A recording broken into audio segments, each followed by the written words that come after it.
Hello दोस्तों, नमस्कार। Feel the Ayurveda में आपका स्वागत है। इस वीडियो में मोती युक्त कामदूधा रस के बारे में बात करेंगे। इसके फायदे, नुकसान, सेवन विधि और इसके घटक द्रव्य के बारे में जानेंगे। तो आइए इसके घटक द्रव्य के बारे में जान लेते हैं। इसमें मोती पिष्टी, परवाल पिष्टी, मुक्ता सुक्ति पिष्टी, कौड़ी भस्म, शंख भस्म, सोना, गेरू और गिलोय का सत्व आदि हैं। कामदूधा रस की सेवन विधि 1 से 2 गोली जीरे का चूर्ण और मिश्री मिलाकर बुखार में और आंवले के चूर्ण के साथ घी मिलाकर अम्लपीत में दे। दादिम आंवले या मौसमी रस के साथ सुबह शाम देने से बहुत लाभ होता है। यह रसायन शीतल होने से चंचल चित्त, चिंता फिक्र करने वाले गर्भवती स्त्रियों और बच्चों के लिए अच्छी उपयोगी औषधि है। शीतल होने के कारण इस दवा में कभी गर्मी बढ़ने की संभावना नहीं रहती। यह पित्त विकार, अम्लपीत, चक्कर आना, सर दर्द, दिमाग की कमजोरी, मूत्र विकार, मुंह के छाले, बवासीर में खून गिरना, जलन, पुराना बुखार, बेहोशी, भ्रम, पागलपन, मिर्गी, उन्माद, काली खांसी, क्षय रोग, दमा, वक्ष का रोग, इन सभी रोगों में लाभदायक है। सभी प्रकार के पित्त विकारों में इसके सेवन से बहुत ही उत्तम लाभ होता है। इस औषधि की तासीर ठंडी होने के कारण इसका असर रक्त वाहिनी और वात वाहिनी, नाड़ी और मूत्राशय पर विशेष होता है। पित्त की वृद्धि से रक्त में गर्मी आकर रक्त की गति में वृद्धि हो जाती है, जिससे रक्त का संचार बहुत तेजी से होने लगता है। इसी तरह वात की वृद्धि होकर शरीर में अनेक तरह के उपद्रव उत्पन्न हो जाते हैं।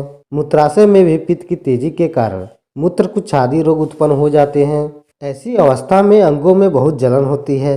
इस जलन और उपद्रव को दूर करने के लिए कामदूधा रस का उपयोग किया जाता है। इसके अतिरिक्त मस्तिष्क विकार, आमाशय की निर्बलता और सामान्य रक्तस्राव जैसे गर्मी की वजह से नाक फूलना, मुंह से रक्त आना, रक्त पित्तजन्य दोषों की शांति के लिए इस औषधि का प्रयोग करना चाहिए। किसी भी रोग से मुक्त होने के बाद शरीर में कैल्शियम की कमी हो जाने से कमजोरी आ जाती है। इस औषधि के सेवन से कमजोरी भी दूर हो जाती और शरीर पुष्ट हो जाता है। अधिक दिन बुखार रहने से प्लीहा और यकृत, इनमें से एक या कभी कभी दोनों बढ़ जाते हैं, जिससे शरीर में रक्त की कमी, ज्वर, मंदाग्नि, शरीर में आलस्य बना रहना, शरीर पीले रंग का हो जाना, ऐसी अवस्था होने पर कामदूधा रस के प्रयोग से बहुत लाभ होता है, क्योंकि इसमें कौड़ी और शंख भस्म पड़ी हुई हैं और ये दोनों भस्म तेज होने के कारण प्लीहा और यकृत की वृद्धि को रोक देती हैं और मंदाग्नि दूर कर जठराग्नि को प्रदीप्त कर पाचन क्रिया को सुधारती हैं, जिससे रस रक्त आदि उचित मात्रा में बनने लगते हैं। शरीर भी निरोग और पुष्ट हो जाता है। आजकल मलेरिया रोकने के लिए कुनैन ही शर्तिया दवा मानी जाती है, इसलिए कुनैन का प्रयोग आंख मूंद कर किया जाता है। लेकिन इस बात का बहुत कम ध्यान दिया जाता है कि यदि कुनैन का प्रयोग ज्यादा किया जाएगा तो इसके लाभ होने के बजाय अनेक रोग उत्पन्न हो जाते हैं, जैसे कान से कम सुनाई पड़ना, दृष्टि में अंतर पड़ जाना, मंदाग्नि, कमजोरी, भ्रम, बेहोशी, ऐसे रोग हो जाते हैं। इन रोगों को दूर करने के लिए कामदूधा रस का प्रयोग करना अच्छा होता है। रक्तपीत में पित्त प्रकुपित हो जाने से रक्त में खराबी हो जाती है। फिर रक्त वाहिनी, नाड़ियां कमजोर होकर जगह जगह से फूटने लगती हैं और उनमें से रक्त निकलना शुरू हो जाता है। इससे पूरे शरीर में जलन, पित्त की तेजी के कारण चक्कर आना, चक्कर के बाद आंखों के सामने अंधेरा छा जाना, हृदय कमजोर हो जाना, पेशाब जलन के साथ होना, खून बहुत गर्म निकलना, ऐसी दशा में कामदूधा रस दूर्वा सौरस या अनार के शरबत के साथ देने से बहुत जल्दी लाभ करता है। आंवले के मुरब्बे के साथ भी लेने से बहुत अच्छा लाभ होता है। पित्त प्रधान सिर दर्द में रोगी बहुत तेज स्वभाव वाला हो जाता है। छोटी छोटी बातों पर गुस्सा हो जाना, आंखें लाल हो जाना, सिर में जलन होना, ज्यादा जोर से हंसना, किसी की भी बात अच्छी न लगना, विचार शक्ति का नाश हो जाना, ऐसी अवस्था में कामदूधा रस के प्रयोग से बहुत लाभ होता है, क्योंकि यह पित्त की वृद्धि को शांत कर सामान्य अवस्था में ला देता है। फिर इसके उपद्रव भी धीरे धीरे ठीक हो जाते हैं। धूप में अधिक चलने, आग के पास अधिक बैठने, ज्यादा मानसिक श्रम करने, ऐसे कारणों से नेत्र कमजोर हो जाती है।